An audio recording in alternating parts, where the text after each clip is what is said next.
अस्सलाम वालेकुम। उम्मीद करता हूँ आप सब खैर खैरियत से होंगे।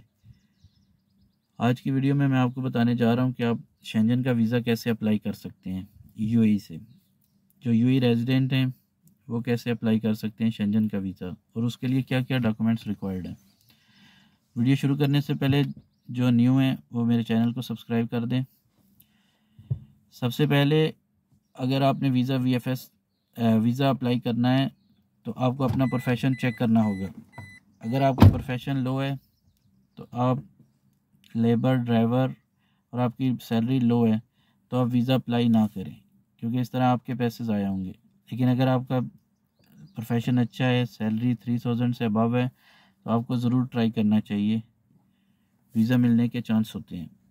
सबसे पहले जो डॉक्यूमेंट्स रिक्वायर्ड हैं, आपका पासपोर्ट वैलिड होना चाहिए 6 मंथ, वीज़ा 6 मंथ होना चाहिए वैलिड, बैंक स्टेटमेंट 6 मंथ की होनी चाहिए, ट्रैवल इंश्योरेंस होनी चाहिए, होटल बुकिंग होनी चाहिए, उसके बाद फ़्लाइट की टिकट्स होनी चाहिए रिटर्न, और day to day plan. Simple documents हैं। इनके चार्जेस जो ट्रैवल एजेंट्स ले रहे हैं दुबई में वो 500 टू 700 तक भी जाते हैं। अगर आप ये ख़ुद रेडी कर सकते हैं तो मसला ही नहीं है कोई, आप ख़ुद तैयार करें, जाके सबमिट कर दें। अभी मैं आपको बताता हूँ वीएफएस में क्या करना है। सबसे पहले आपने वेबसाइट पे जाना है वीएफएस की, जोन से कंट्री का आप अप्लाई कर रहे हैं उस कंट्री की अपॉइंटमेंट बुक कर लेनी है, और आपने साथ में चेक कर लेना है कि चेक लिस्ट में क्या क्या डॉक्यूमेंट्स रिक्वायर्ड है। मोस्टली मैंने आपको बता दिए हैं, यही रिक्वायर्ड होते हैं, कोई दूसरा डॉक्यूमेंट्स नहीं चाहिए।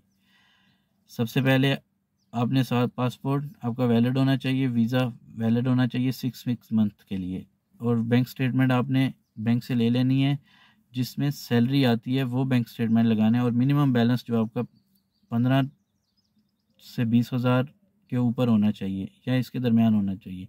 और आपको मैं एक बेनिफिट्स की बात बता दूं, अगर आपके चांसेस इस तरह वीज़े के बढ़ जाते हैं, आप ओरिजिनल स्टैंप करवा के जाएं बैंक से, तो इस तरह आपके चांसेस कुछ % तक बढ़ जाते हैं वीज़ा मिलने के। अगर आप ऑनलाइन डाउनलोड करते हैं बैंक से तो वो कभी कभार हमें वीएफएस वाले एक्सेप्ट नहीं करते, तो फिर आपको परेशानी बनती है और आपको उसी वक्त कहीं से अरेंज करना पड़ता है। तो ये मैं आपको बता दूं, आप अगर ओरिजिनल स्टैंप वाले स्टेटमेंट लेके जाएंगे तो ये आपके लिए बेनिफिट होगा। और इसके साथ आपको एनओसी लेटर चाहिए, जो कि आपने अपनी कंपनी से लेना है। एनओसी लेटर में क्या लिखना है, आपने कब कंपनी ज्वाइन की, प्रोफेशन, सैलरी, और उसके बाद आप कितने दिनों के लिए लीव पे जा रहे हैं और कब वापस आके कंपनी ज्वाइन करेंगे। ओरिजिनल स्टैंप, ओरिजिनल सिग्नेचर होने चाहिए। ये कंप्यूटराइज सिग्नेचर बहुत सारे शेंजन जो कंट्री है वहाँ नहीं चलते, कुछ कंट्रीज़ में चल जाते हैं, कुछ में नहीं चलते। और ये लाजमी लिखना है कि आपने वापस आके कंपनी किस डेट को ज्वाइन करनी है, अपने ट्रैवल प्लान के हिसाब से। अपना ट्रैवल प्लान बना लें, अपने ट्रैवल इंश्योरेंस करवा लेनी है, वो ऑनलाइन करें। 60 टू 70 दिरहम की हो जाती है शेंजन की, कोई मसले वाली बात नहीं है। उसके बाद आपने होटल बुकिंग करनी है। वो आपको मैं सजेस्ट करूँगा कि आप booking.com या अगोडा से कर लें, दोनों की कंफर्मेशन कॉपी साथ लगाएं। उसके बाद आपने फ़्लाइट टिकट आप नॉर्मली बुक कर सकते हैं, पेमेंट की ज़रूरत नहीं है, डमी बुक करें, साथ लगा दें, क्योंकि फ़्लाइट्स कोरोना की वजह से इतनी सख्ती नहीं है कि फ़्लाइट्स ओरिजिनल होनी चाहिए या आपने बाई की हो या परचेज़ की हो, इसकी ज़रूरत नहीं है। आप नॉर्मली सिर्फ साथ लगा दें, इंशाल्लाह अल्लाह बेहतर करेगा। और जो लास्ट थिंग्स हैं, आपके पास डॉक्यूमेंट्स ओरिजिनल ही होने चाहिए।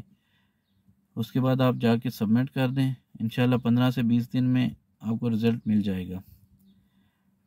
ये सब आप ख़ुद भी कर सकते हैं, इतने डॉक्यूमेंट्स मुश्किल नहीं है अरेंज करना, ये सब आपके पास ऑलरेडी होते हैं डॉक्यूमेंट्स। और अगर आपका बिज़नेस है, आप ओनर हैं किसी कंपनी के, तो आपने ट्रेड लाइसेंस ज़रूर लगाना है। अगर पार्टनर हैं फिर भी ट्रेड लाइसेंस ज़रूर लगाना है।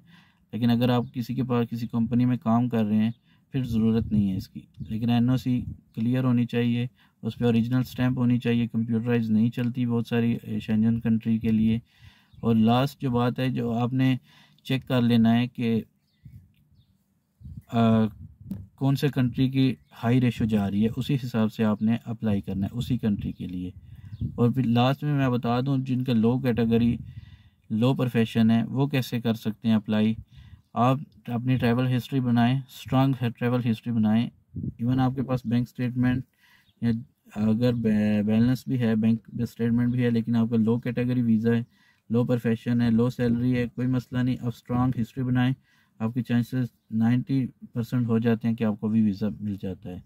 तो इस तरह की मोर इन्फॉर्मेटिव वीडियो के लिए मेरे चैनल को सब्सक्राइब कर लें। मिलते हैं नेक्स्ट वीडियो में, तब तक के लिए अल्लाह हाफिज़।